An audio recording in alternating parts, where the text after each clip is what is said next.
Getting stuff done. There's essentially, you could boil it down to two types of people within this reality. And you could really, really boil it down. Two types of people in this reality.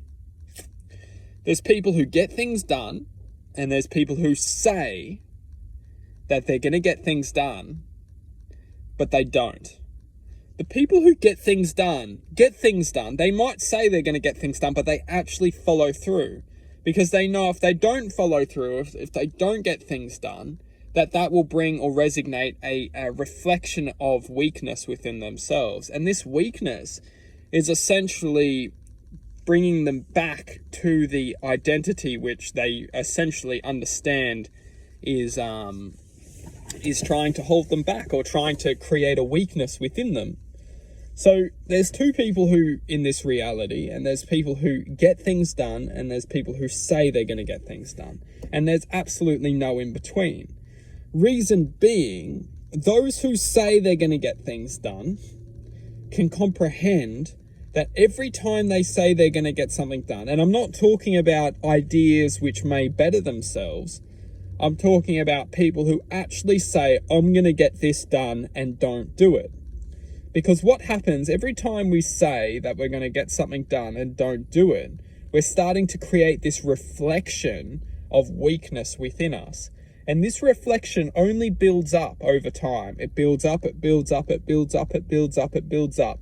And this is what we can call anxiety. This is what we can call stress. This is what we can call frustration. This is what we can call anger. This is what we can call depression. Is when we just say and say and say and say and say, and this energy just builds up and builds up and builds up and builds up and builds up until the point where we actually start to lose ourselves or lose our true instinctual guidance, instinctual awareness, to the point where we just actually feel like we are weakness. We feel that we're just not good.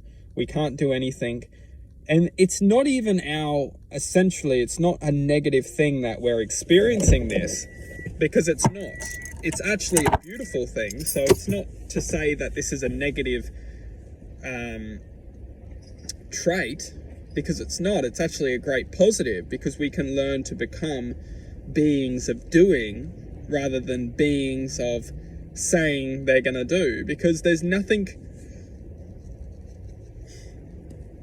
Truth being that people who actually get things done and say that they're going to do something and do it create the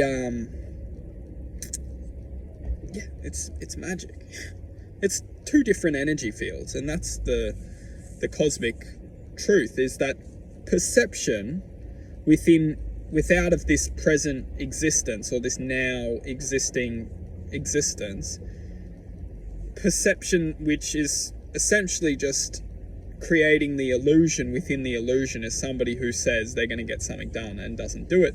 They're essentially creating the thought of doing something that's non-existing. It doesn't exist, so therefore they're just stuck in this relay of imagination.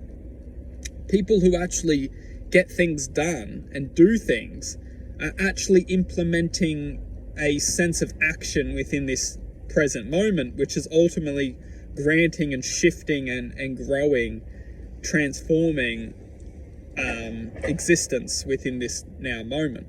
So we go from because if we are essentially already living within a paradigm of imagination, if we're imagining within the imagination, we're just losing ourselves to this thought, which ultimately doesn't serve us, because it's creating fear, stress, and worry and anxiety. So if we're losing ourselves to this fear, stress, worry, and anxiety, we're really just losing. And it's not negative, because we can always come back and learn from experience.